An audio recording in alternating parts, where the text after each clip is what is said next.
Boo, everybody, and welcome back to the HabWrap. I'm your host, Harry Rice. Tonight is yet another episode, of course, and oh baby, Cole Caufield, you are a 40-goal scorer. That is right, ladies and gentlemen. By the way, you are listening to the friendliest and funniest source for anything Montreal Canadiens. Cole Caufield, as you guys can tell by the title, Cole Caufield is a 40-goal scorer. He did it for the first time since 1994 when Vinny Donfus did it. The Montreal Canadiens have a 40-goal scorer, and there's an very small chance we could have 50. Cole Caufield needs 10 goals in the last 15 games of the year in the toughest stretch of the season, and he has an outside chance of doing it. So yeah, the Canadiens tonight, they played the Boston Bruins, of course, their biggest rival in the NHL. It's always a fun game when it's Montreal and Boston. It's always high energy, it's always high octane. And tonight was kind of no different, really. The 67th game of the year. There's only 15 games left in the season. Very, very exciting time of the year. If you're a Canadiens fan especially, you're going to be watching the standings.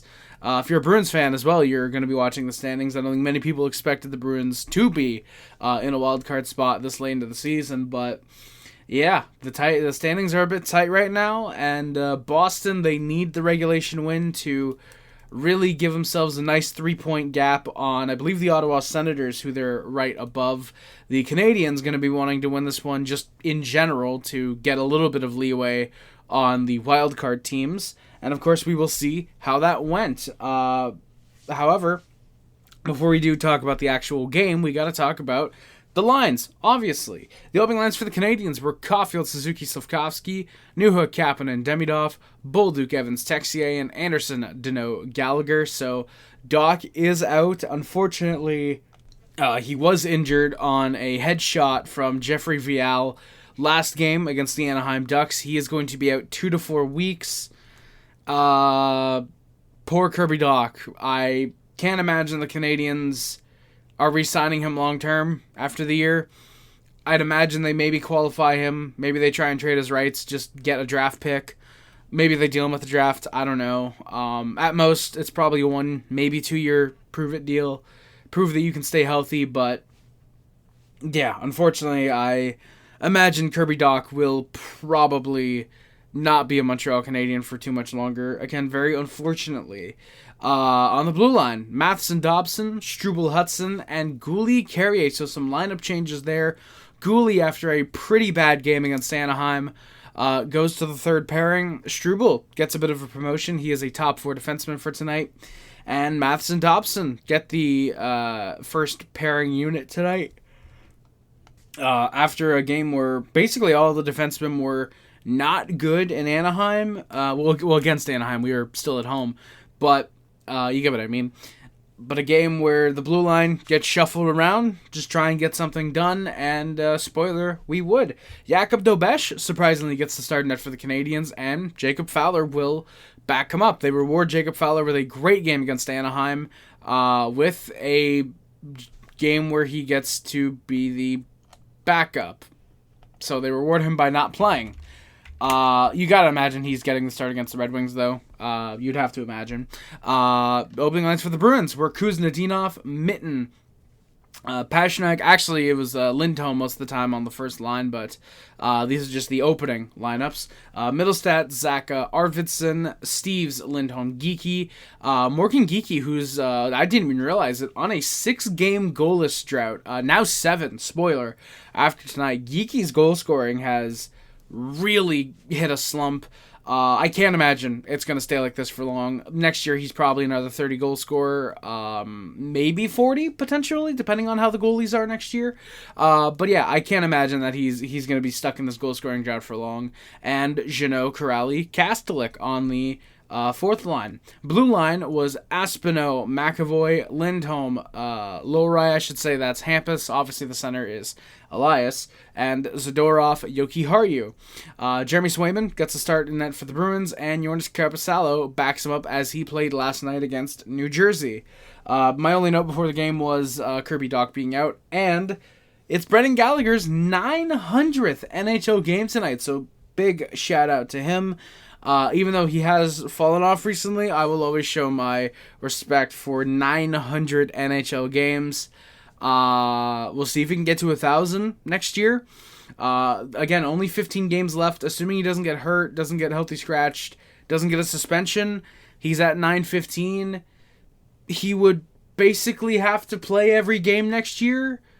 I think he'd have to play, 75 games next year to hit 1,000, so I would assume that's likely. I would assume he should be able to do that. So, yeah, he only has to miss 15, a maximum of 15 games, which is ironically the most that the rest of the season right now. But you only have to miss 15 games in order to be able to hit 1,000 by the end of his contract. So, we'll see if Gallagher can do that. I think it'd be awesome. The only thing that would be more awesome is probably him doing it on the last game of the season next year. Assuming next year's last game is a home game, that'd be awesome. Send out the season with, hopefully, a playoff appearance and Gallagher's 1,000th NHL game. That would be cool. The Habs go to a penalty kill, though. 25 seconds in, Carey gets called for a double minor for high sticking. That sucks. Dobes has a save early. There's a clear. Anderson gets found all alone on a break, and that ends up getting gloved down by Swayman with no difficulty. Doesn't try to fake out Swayman. Doesn't try to deke him out. Just a straight shot gets gloved down. Dobes has a good save on a Bruin. There's a chance for Arvidsson right in front, and a good pad stretch for Dobes there. Gooley ends up laying on a puck to get a stoppage. Suzuki shoves the Bruin away, and shortly after, they score. Zacha scores with just 3 seconds left on the first of the two power play chances for Boston. His 21st of the year from Pastrnak and McAvoy, just 2 minutes and 22 seconds into the game. He scores over the glove of Dobes. Dobes' glove has been a issue at points this season, and this is one of those times where it would be. Dobes ends up making a good save on Zacha in front, who's trying to double down. He ends up holding. Habs just were not covering the slot early. They would get better at it, but early on it looks like they were very much following in the Maple Leafs' footsteps. Habs would end up finding, if anybody remembers when the Canadiens played the Leafs, the Habs were very easily able to get into the slot, and the Leafs were not bothering us at all when we got there, I should say. The Habs do finally get a clear with a minute left. Evans nearly gets on a break. His stick is held up, and there's no call. Why would there be? Habs end up getting the kill. So we're 1 for 2 on the penalty kill, 4 minutes in. There's an Arvidsson slapper that gets gloved by Dobes. Bruins lead the shots 8-2 just 4.5 minutes in. That's insane. They end up icing a puck. Demidov tries a shot along the wall that ends up getting stopped after he avoids a hit from Zadorov. Or I should say that chance comes after he avoids a hit from Zadorov. Habs try to push. There's a top unit cycle, but a Dobson shot gets deflected by Swayman out of play. Slav is looking for the tip there. There's some Galley chants from the crowd. That's awesome. He gets in. There's a look stopped from Gallagher. Andy then has a backhander saved with the pad of Swayman. Dobson with a sort of neon McAvoy. You'll love to see that. The strange thing was not that McAvoy was behind his net. You'd expect the defenseman to be around his net. It's that McAvoy was behind the Bruins' net. He had the puck, and McAvoy tried going in on him, and Dobson says, nah, here's a little bit of this. Surprisingly, for the amount of shots that there were with the McAvoy knee-on knee, a lot of missed calls on the Bruins as usual, very surprised that there was not more physicality in this game. It very much felt like the game could have reached another level, but it just didn't. It never did. It'd spark up for a second, and then it'd go right back down. I'd imagine part of that has to do with the fact that Jack-Eye was out of the lineup tonight, because you'd imagine if Jack-Eye was in, he would have been trying to start some shit, get the guys going through either a fight or a big hit, But no, surprisingly, Jack was out for Struble tonight, which again is fair. We've seen that happen where they're alternating them, seeing who's better for the playoffs, and I'd imagine right now it probably a very slight edge to Struble, but I won't be surprised if Jack gets the start, depending on who the opponent is in the first round. But yeah, the Canadiens and Bruins, it usually does get very physical. Tonight, like I said, really wasn't. A couple of chances at sort of near fights, but nothing really ever sparked over into fisticuffs, surprisingly. Habs do have a burst. Gouli isn't able to hold the line, though, on a very good chance there. However, Caufield does. He chips it to Slafkovsky, who finds it up for Suzuki. Nice forehand, goes to the backhand, undresses Swayman, and he scores. Nick Suzuki with his 24th goal of the year. He scores from Slafkovsky and Caufield with 9:29 left at 10:31. Good hold at the line by Caufield. Finds Suzuki again all alone. Good eye from Slafkovsky there. And yeah, Canadiens just like that, out of nowhere, tie the game up. You could say against the flow of play, but Montreal had really been getting momentum, especially after that that Boston power play. There's a top-line press again.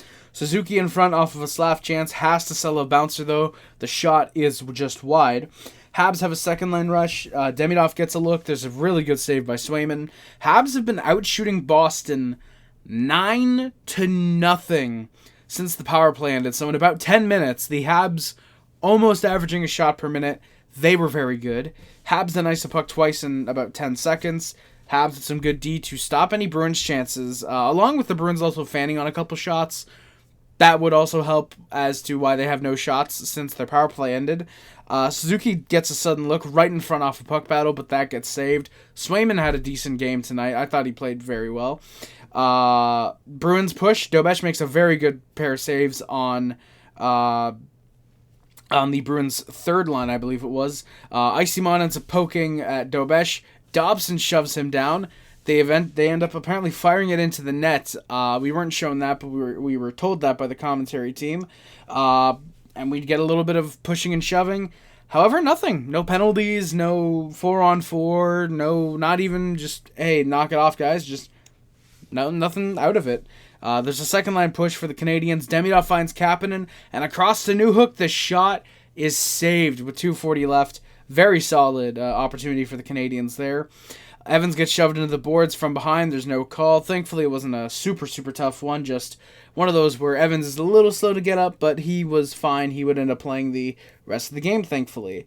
And the Habs actually end up going to a power play shortly after. Bolduc draws a penalty. He was slashed by Lohrei after a good hit in the corner. He was a little bit slow to get up. It was a slash right in the hands. Lohrei is dirty, so that's not surprising. The power play comes, by the way, with 1:10 left in the first period. The Habs do try to set up. There's a stick by Kuznetsov to break up a chance and get it clear. Suzuki gets a pass in the skates that ends up getting cleared. Habs with 40 seconds of power play time to start the second. So the shots are 13 apiece. It's also a 1-1 tie after the first period. In the second period, the Habs do press on the power play.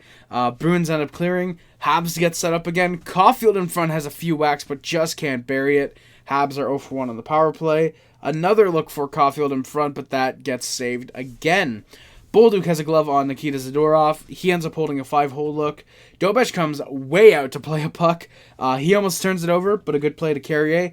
Dobes kind of has that Carey Price quality where he's not afraid to play the puck, but he also has that Dan Cloutier ability where whenever he comes out of the puck, comes out to play the puck, you think, oh God, what are you doing? But unlike Dan Cloutier, they very rarely end up in Dobesh's net after he plays it. So he's got the Carey Price puck playing ability, but the Dan Cloutier worry. And I guarantee that's only because he's a rookie. If he sticks around long term, that's going to go away. Fowler got everything else that Carey Price has. Fowler got the Dobes got the puck playing ability. Say that 5 times fast. The Habs push. Habs also push. I don't know what a push is. Gouli has a shot wide. Texier had set him up for that. And the Bruins take the lead. surprisingly, out of nowhere, a 2-1 lead, 5:41 in. Zacha scores off of a deflection in front. No one covers Zacha. No one expects a Spanish Inquisition. Kapanen ends up losing his man as Hudson gets aggressive, and Kapanen didn't go back in time to play the man.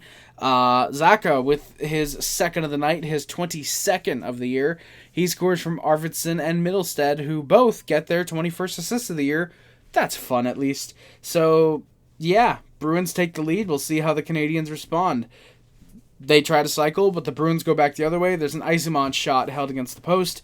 Third line cycles for the Canadiens. Texier has a look, passes to Evans, and the shot just wide on a wide open net. Damn it. That would have been nice. Mike Matheson says, this pressure, yeah, fuck that. He ends up high-sticking Pasternak, and the Habs go to a penalty kill at 8 minutes. Evans clears off a board battle. Bruins cycle. Minton holds off Andy at the line. Gooley eventually gets a clear from the wall. Hudson clears with 30 seconds left, or as I put in my notes, 30 seconds in. So apparently all that happened in 30 seconds, and then the other minute and a half there was nothing. No, that happens with 30 seconds left. The Habs are 2 for 3 on the penalty kill tonight. Carrier gets tripped up in front of his net. Of course, there's no call. Why would there be? Aspinall gets a chance in front right after. Dobes ends up making the save there. Habs do try to rush. Bruins were good in the second period at stick checking. Not relying on the body a lot, surprisingly. You would think for a team like the Bruins, they would want to throw the body around a lot. But no, they only led the hits 32-26, which... not a lot. Not a lot of big-time, high-end hits. There was one or two aside. Again, this was not a game for Montreal-Boston this was a game that you would look at and say, okay, 15 games left in the season. Both these teams need a win. Both these teams need at least a point. This is going to be physical. It might get out of hand. And again, no, it really didn't. There were a couple nice hits, but both teams were very much just focused on don't take stupid penalties. Well, try not to take stupid penalties. Just score, go out, play your game, make sure you get the win. Surprisingly, neither team was really focused on beating the hell out of one another tonight. If this were a game where, say, both teams were at the bottom of the standings or at the top, up by maybe 10, 12 points on all the other teams in the division, yeah, they'd probably worry about beating the shit out of each other. But it's a game where, like I said, they're up by a couple points, if that. They both need the win tonight. They got to focus on actually playing hockey, which they both did, basically. Hudson has a great dangle, but the wrister doesn't go home. Second chance gets poked away. Hudson ends up keeping the puck. Struble has a nice hold. Habs press again. Hudson at the blue line just takes a shot, and they score. It's deflected in front. Josh Anderson, his 13th of the year. I didn't even put in my notes or my stats, I should say. But that snaps a 9-game goalless drought. Surprisingly, yeah, I did not have that marked down. But Andy, all of a sudden, he gets one. The game is tied with 6:45 left. You love to see it. It's a tied up game. Good press, good shot, good tip. Like I said, Andy scores from Hudson and Gallagher. So Lane Hudson, all of a sudden now, he is tied with that point. He is tied for the second most points by a defenseman this season. Safe to say, no sophomore slump for Lane Hudson. We get a little bit of a scrum as Evans pokes out a loose puck. 3 Bruins go right after him. No one comes in to defend their man because they don't want the retaliation penalty. Habs try to get a tip shot. They realize that's kind of how you beat Swayman tonight. Andy comes down on a near break because Zadorov ends up stopping that. And the Habs go back to a penalty kill. Deneau gets called for a slash on Nikita Zadorov. That's a fine penalty to take. Anytime you can hurt big boy Zadorov, that's fine by me. If someone wanted to take a run and jump into his head, that would have been nice too. But unfortunately, that did not happen. Matheson clears off a draw. Evans almost has a break, but just elects to dump it in and kill time. Bruins enter, but a clear right away. And again, I believe both times were Oliver Kapanen. Kapanen is very, very good on the penalty kill most of the time. Would not be surprised to see him play the wing with Evans on the first unit next year, potentially. But I think they prefer having Evans and Kapanen both kind of run their own penalty kill unit. But I would not be surprised down the road. So, like, late in the season next year, if we need points in, like, one of the last games of the year, if they put Evans and Kapanen together just to go out, make sure you get the penalty killed, and almost guarantee that it happens. So, don't be surprised if they end up together at some point on the penalty kill. Evans ends up getting called for a hand pass shortly after that. After a third Habs clear in a row. Gooley had a good hit on Arvidsson as well. Matheson ends up clearing late. The Habs, 3 for 4 on the penalty kill. That's always nice. Habs get a top line cycle. Slav has a good stick to try to pass to Suzuki, but a very good pass block there. Habs control, but they just can't get anything on net. Struble has a wide shot. Demidov was going at it with the Bruin in the final seconds. They were shoving each other. And so after the second period, we're still tied 2-2. Shots are 21-20 for Boston, though. In the third period, Anderson has a near break. Peak ends up holding him. Andy and Zadorov had a bit of a conversation. Suzuki gets found on a near break. The shot gets saved. Second chance, and the backhander gets saved as well. Bruins press. There's a cycle and a save by Dobes. The puck ends up out of play. Anderson gets sprung by Galley on a near break, but he just can't get the puck on net. Josh Anderson, surprisingly, had a very good game tonight. That entire fourth line, I really hope this is just them finally, like, just clicking. I really hope this is them finally realizing how they play with each other. That sounded weird. And just they end up, playing great games through the rest of the season, and they're able to help the Canadiens in a big way, because just going out, wasting 8 minutes, essentially, is not the way that they should be playing. I think the way that they played tonight, Andy had those two, the one break and the one near break. He has the goal on a really good, again, a really, really nice tip in front. They played well. Danault had a good defensive game, aside from the one time he was in the box, obviously. And even Gallagher. Gallagher was noticeable at times tonight. I thought he was okay. Might be because he's just playing his 900th game, but again, hopefully this gets the boys up to snuff, and they're thinking, hey, we like playing like this. Let's do that every game. Especially next game against Detroit, you're going to need everybody playing well against a team who is very, very injury-riddled right now and might be playing a bit harder than usual, but it's the Red Wings. We all know they crumble when the slightest bit of adversity hits them. The Bruins get some pressure. Pasta has a near wrap try. McAvoy in front gets a massive save from Dobes. Basically dives out to make the save. Dobes had a very good game tonight. Again, I was very confused as to why Fowler wasn't getting the start again. But, yeah, Marty knew what he was doing here. Dobes played a very, very good game. Definitely deserved the second star he would eventually get. Spoiler alert. But, yeah, McAvoy gets robbed there. Habs get another press. Caufield goes up for Slav. Swayman ends up gloving it, though, before it can get settled by Slaffers. Bruins try to cycle. That's a save by Dobes on a chance in front. The Habs push. Gooley has a near wrap. Has a wrap along the boards. It does get to Texier, whose stick ends up breaking on the shot eventually. That sucks. Fourth line, this is where I mentioned they had been good all game. They look for the 2-on-1, but there's no look for them. Galley does have a good hit, though. Habs are called for an icing with 9 minutes left. Top line tries to get something, but dump and chase doesn't work. Bruins end up with a chance the other way. Both teams are very much kind of bunkering down. There's a bad change by Gooley and Carrier. Dobes has to make a save on a 2-on-1, and he does. He holds it as well.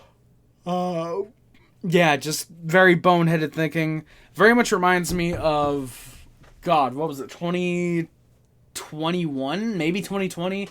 When the Canadiens, I forget, they might have been playing the Leafs. I forget who the Canadiens were playing. And in overtime, it was an overtime game. I think we lost 2-1. And Paul Byron was on the ice. And there was a 2-on-2.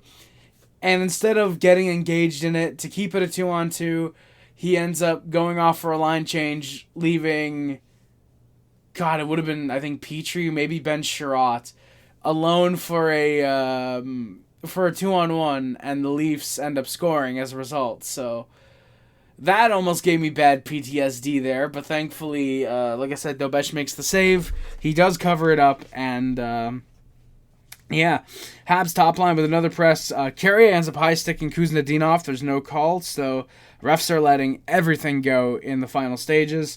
Caufield with a nice steal as both teams change with 5 minutes left. There's a fourth-line press. Swayman holds eventually. There's a sudden press for the Canadiens off of a very good Dobson play. He goes one-on-one with Pastrnak. Caufield ends up walking Andrew Peeke. There's a save. The rebound. Caufield and Suzuki with Swayman down. Peake's right there. Makes a save. He's covering the puck, basically. Everybody's poking away at it. There's no scrum because they're not poking at Swayman. They know it's under Peeke. Slav's trying to call for it in the right circle. And just Andrew Peeke had a very good rebound shift after getting walked by Caufield. He's the reason this game doesn't end in regulation, but very good play there by Andrew Peeke. Aside from the moment, it looked like he was gloving the puck, but wasn't 100% conclusive, though. Anderson off of no icing with a hard hit on McAvoy. Always love to see that. Both teams with 2 minutes left are just fine going to overtime. Pasta ends up one-on-one with Matheson with a minute 10 left. There's a shot held by Dobes. Boston has a missed too many men with 20 seconds left, and again, they're letting everything go at this stage. So the shots are 27 apiece. Score is still 2-2. We head to overtime. In OT, Dano wins the draw, so obviously he goes off for Caufield. That's how it's been since he's come back. The Bruins keep the top line out for about a minute 30. They push. There's a shot, but just nothing dangerous to Dobes. Slav tries to find it in a 2-on-1, or he tries to get aggressive, tries to go for a hit, but it's a 2-on-1. Lowry in on the pass, and Lane Hutson, what a dive. With the stick in there, strips Mason Lowry, tries to send it, ends up just getting it to the man. It's a 2-on-2 back the other way, I believe. Demidov has a shot saved. He ends up getting tripped and held, as does Slavkovsky, as he had a very nice pass to Demidov right in front, but the save is made. McAvoy, after the next whistle with Texier out there, McAvoy's taking some cheap shots at Texier. Everybody except the blue liner, who I think was Matheson, might have been Dobson, but I think it was Matheson, gets in there. No penalties, no go to 4-on-4. I don't know if you can do that in overtime. I'd imagine you still could, but no coincidental liners, no take one man, nothing like that. They were really going to let them play. Dano off the draw, he loses it, ends up going for the change anyways.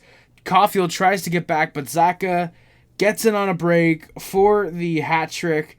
He takes the shot, and it's over the net. Pavel Zacha had a grade A opportunity to not only embarrass the Canadiens at home, but get, I'm pretty sure, his first hat trick with the Bruins, if not his first career hat trick. And he shoots it over the net. Back the other way, the Canadiens come up with it. Hudson finds Suzuki. They cycle a little bit. Caufield gets in front of the net. Hudson over to Suzuki, sends it right in front, and they score. Cole Caufield, the tap-in right in front. His 40th goal of the year. What a way to get it done against the Boston Bitches. Cole Caufield's 40th of the year. He scores, get this, with 22 seconds left in overtime. He scores from Suzuki and Hudson. My goodness. Cole Caufield. He might hit 50. For the first time since 1994, the Canadiens have a 40 goal scorer. Holy shit. You gotta love Lane Hutson. You gotta love Nick Suzuki. You gotta love Cole Caufield. This is a Canadiens team who is winning. They have heart. They have the trials and the tribulations. They've gone through it. They have gone through a rebuild longer than any Montreal Canadiens team should be going through a rebuild. And the Canadiens are going to be playoff bound. I have no doubt in my mind the Montreal Canadiens will go to the playoffs. Cole Caufield's 40th goal, which completely, I didn't even update that his career overtime winners, which I'm just going to tell you that now. He has 5 this year, firstly, unless there's one I'm missing, but I don't think there is. He now has, with this goal in overtime in his career, shout out Johnny Gaudreau, 13 career overtime goals for Cole Caufield. The kid is clutch as can be. Habs win it again, 3-2 in overtime. The final shots, 31-28 for the Canadiens. The shots in the overtime, 4-1 for Montreal, as well as the only one that matters. Shout out Shannon, the hockey guy. TSN surprisingly stayed with the post-game interview. They don't usually do that, which is something I really wish they would. It only takes an extra, maybe 2 minutes out of the broadcast to stay with the 3 stars in the post-game interview. It doesn't take long at all. I wish they would remain with it.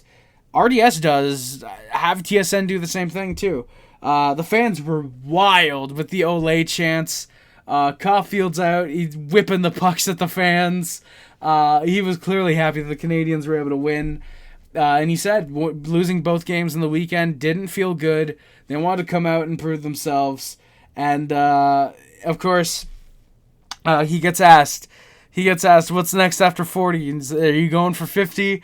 And Cole, being the elite player he is, he says, fuck 50, I want 60. No, I wish he said that. That would have been awesome. He says, after 40, to the question, he says, it's 41. Oh my God, what a beast. Absolutely love it. Cole Caufield, 40 goal scorer, Cole Caufield. That is absolutely incredible to be able to say. And I'm going to be saying it again because that does it for the game. We got to get to the stats, baby. We got to get to the freaking stats. Oh my God, you love to see it. All right, let's do them. Nick Suzuki obviously leads the Canadiens in points. He's got 24 goals, 56 assists for 80 points, along with 6 points in his last 4 games. Lane Hudson with 11 goals and 58 assists for 69 points. Very nice. Then nice. Goal fucking Caufield.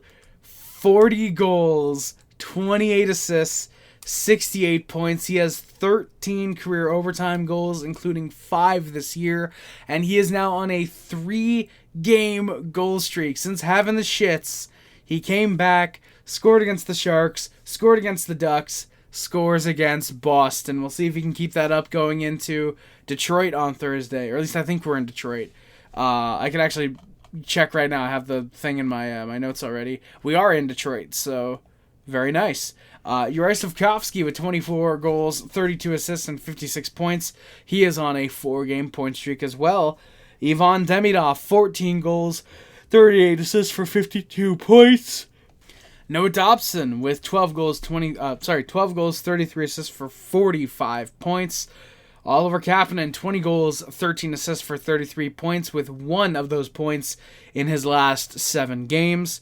Mike Matheson, 6 goals, 27 assists for 33 points. He is on a 4-game pointless drought. Zach Bolduc, 10 goals, 16 assists, 26 points. He is on a 27-game goalless drought. Josh Anderson, 13 goals, 9 assists for 22 points. Jake Evans, 10 goals, 10 assists for 20 points. Brendan Gallagher is actually above him. He's got 6 goals, 15 assists, 21 points. He snaps a 5-game pointless drought. Shout out Gally there. Jake Evans, 10 goals, 10 assists, 20 points. Alexander Texier, that's right. 8 goals, 12 assists, 20 points. Alexander Texier, Carrier, obviously. If we had 2 players named Alexander Texier, I'd be very wondrous of what the Canadiens are doing. But Carrier has 7 goals, 13 assists, 20 points. He is on a 5-game pointless drought. Alex Newhook, 9 goals, 10 assists for 19 points. Kirby Dach, 8 goals, 6 assists for 14 points. As well as, again, 1 point in his last 6 games before he got injured. I think I accidentally updated that to 7 games, but he did, again, get hurt last game, unfortunately. Phil Deneau, 5 goals, 6 assists, and 11 points, along with just 1 point in his last 7 games, surprisingly. Jaden Struble, 9 assists. He is on a 4-game pointless drought, surprisingly. Caden Gooley with a goal and an assist for... if he had still had a goal and an assist, oh my god. A goal and 6 assists for 7 points. Sammy Blaine, his time with the Canadiens, had 2 goals, 3 assists, 5 points. Joe Veleno with 2 goals, 2 assists, 4 points. Again, 10-game pointless drought. Arbor Jacki with a goal and assist for 2 points. He is on a 27-game pointless drought. Owen Beck, in his time with the NHL, had a goal and a 7-game pointless drought before he got sent back down to Laval. Patrick Laine, who is unfortunately still hurt. Florian Jacki, actually, I don't even think he's hurt at this point. I think he's been taken off IR, actually. I just didn't update that. So, yeah, Patrick Laine and Florian Jacki, Jared Davidson, who are both in the AHL, all have an assist this year. Arbor Jacki obviously leads the Canadiens with 7 fights. Josh Anderson and Jaden Struble each with 2 fights. Brendan Gallagher, Kirby Dach, Caden Gooley, Joe Veleno, and Florian Jacki all with a fight as well this year. Jakub Dobes obviously leads the Canadiens with a 22-7-4 record, a 2.93 goals against average, and an 8.92 save percentage. Samuel Montembeault with a 10-8-4 record, a 3.43 goals against average, and an 8.72 save percentage.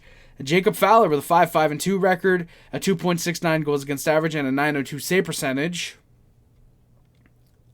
along with the lone shutout for the Montreal Canadiens this year. So yeah, that is going to do it for this episode of the HabWrap. Thank you all so much for watching. Please do not forget to like, comment, and subscribe. If you're on YouTube, hit the follow button if you're on Spotify, Amazon, wherever you might be listening to the podcast on. And don't forget to share the podcast either, please, with anybody who you think might enjoy it, such as a fellow Montreal Canadiens fan, a hockey fan who might be looking for a Canadiens podcast, or somebody who you think just might be looking for, might be interested in some fat kid from Quebec talking about the Montreal Canadiens for half an hour after every game. So, yeah, that is going to do it again for this episode of HabWrap. Please always remember, no matter how good we are like last year, how pretty good we are like this year, or how great we'll be in the future, go Habs go, Ade Montreal, and say with me everybody, c'est la boo!